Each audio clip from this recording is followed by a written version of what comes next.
everybody. Welcome to Know Your Money. I'm Bronwyn Wayner. And I'm Craig Finch, and we are from Growth Financial Planning. We hope you enjoy our podcast.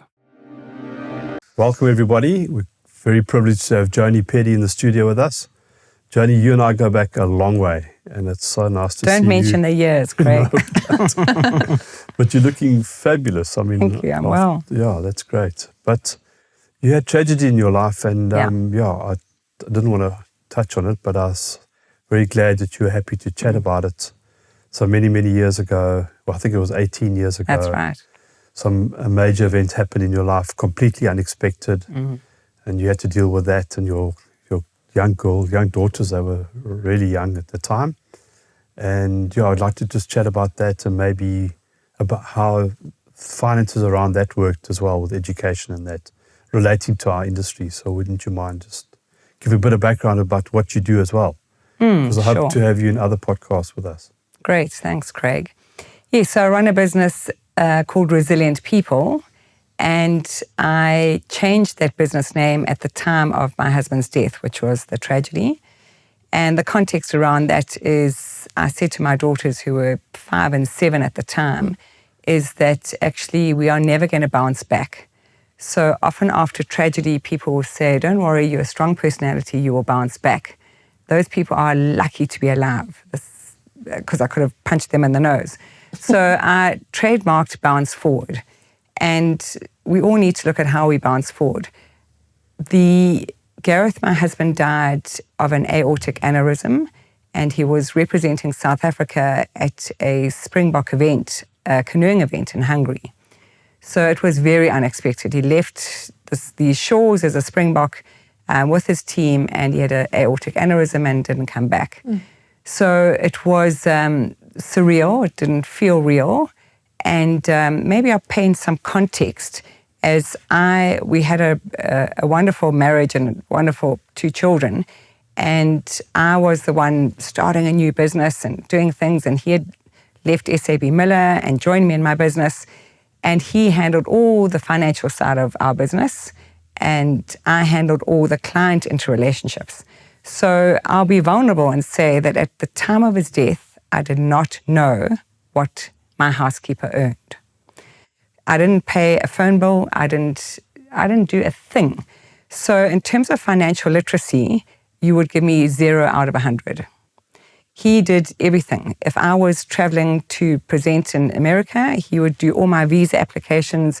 Here are your traveler's checks in those days. Here's your flight. And that would land on my desk. And I would just pick up pieces of paper and off I'd go. So the depth of your world being upside down when you've never handled your finances and this unexpected tragedy happens was surreal. And I can say, Craig, wholeheartedly, thank goodness for you. Thank goodness for Liberty Education Fund. As I believe at the time in 2007, Gareth was the first person to be paid out from Liberty. Correct. Yeah, Liberty was the first claim. Yes. And it took them off guard. They didn't even know how to pay it. They had to write a system to pay it out every year. That's what I heard. Yeah, correct. So psychographically, with a woman who never handled finance, and I'm not being sexist here, it could be a man, it doesn't matter, but to try and piece your life together again was dramatic in itself.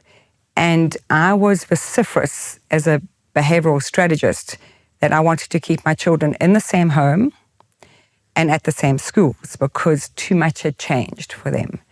And thankfully, that education fund kept them at the same school, which meant that was taken care of. In the business of selling services and workshops and keynote talks, you can imagine 2 things. That Gareth was my business partner and half of my business had died. So I then had to get up and start talking and facilitating and delivering in a state of disrepair kind of thing. So I didn't have any other source of income, and I was just trying to keep certain puzzle pieces stable so that I could get back on my feet.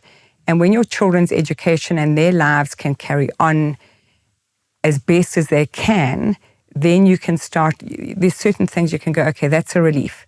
Now let's look at going to get more business. Now let's look at how I can, bounce forward in whatever way. So that was a game changer of biblical proportions. And it obviously, catapulted me into, how do I look after my finances? My family teased me relentlessly, if I can just bring some humor in. My sister, who actually still does the books for my businesses now, she said, look, Joni, I'm going to take you to this machine in the wall. If you put a card in it, it spits out money in ATM. And I'm like, really? Does it need a number? I mean, how many cards do we have of those things? I was that clueless. So there was immense trust on the one side. Gareth does all of this, role clarity, I do all of that. And we just, life works seemingly and swiftly and seamlessly, I should say. So it's, that rude awakening to have a look at my finances, start managing them, was very hard. I'm sure. And also I think just from what you're saying, the role of a financial planner, Craig being there and putting that in place and having that relationship with your husband was so important. And then also how we trying to kind of change and navigate the world, which is that it's got to be both of you in those meetings as well going forward. Good because point. There is one person that always takes control of that thing, but you have to understand and know, because otherwise you go into the trap that you went into. And dealing with that tragedy is so hard as it is. And now you've got to deal with a money tragedy. And we've got to try bridge that gap, which is, I think, important in what I'm hearing you also from the say. client's perspective, you can bring something to the table and they don't accept it.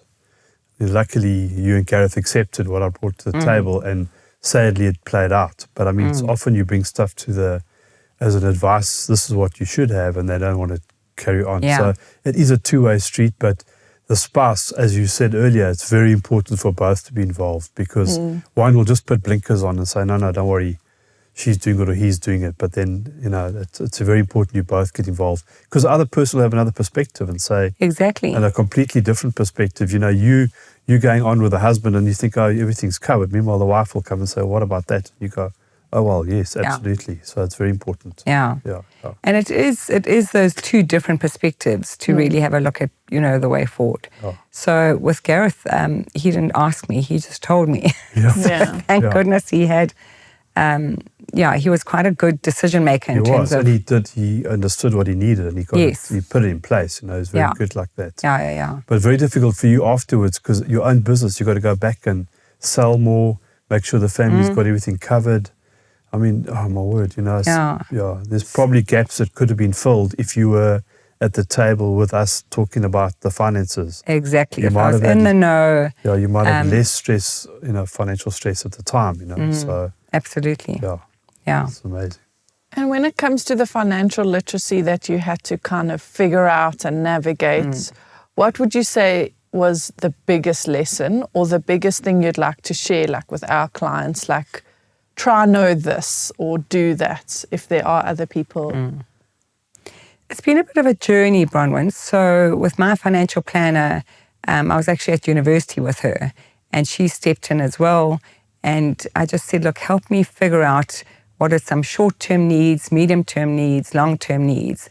In terms of my personality style, I'm quite risk-averse. So I, because I was illiterate, it was like money under the mattress would be fine for me. So she was, okay, Joni, let's look at short, medium, and long-term, and let's look at the plans.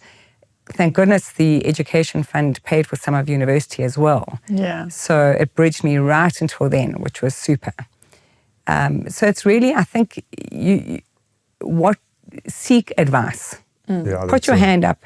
Say, I don't know, take me through a journey. This is where I am now, but my risk appetite may change. I just need real security right now. So, I think it's easy to go online and try and get a product. But you're not going to get the whole picture, and that's very, very important. A little bit of knowledge is dangerous. And what people who are steeped in financial planning do, as far as I can see, is look at the big picture and look at the what-ifs and look at how to spread that risk. And I needed that kind of guidance. Yeah, and it's a journey because your needs change, your circumstances change. You need to change with it, adapt with it as well. Yes, exactly. So that's very important. Yeah. Well, great. Awesome. Well, Joni, thank you so much for sharing that with us. Pleasure. And our listeners, and I hope everybody got something out of it. Pleasure. Thank you. Thanks, both of you. Thank you so much. Thank you for listening. If you have enjoyed this podcast, would like to subscribe, please visit our website, www.growthfp.co.za. The information we have provided in this podcast is our personal opinion. For more detailed information, please discuss your financial situation with a financial planner.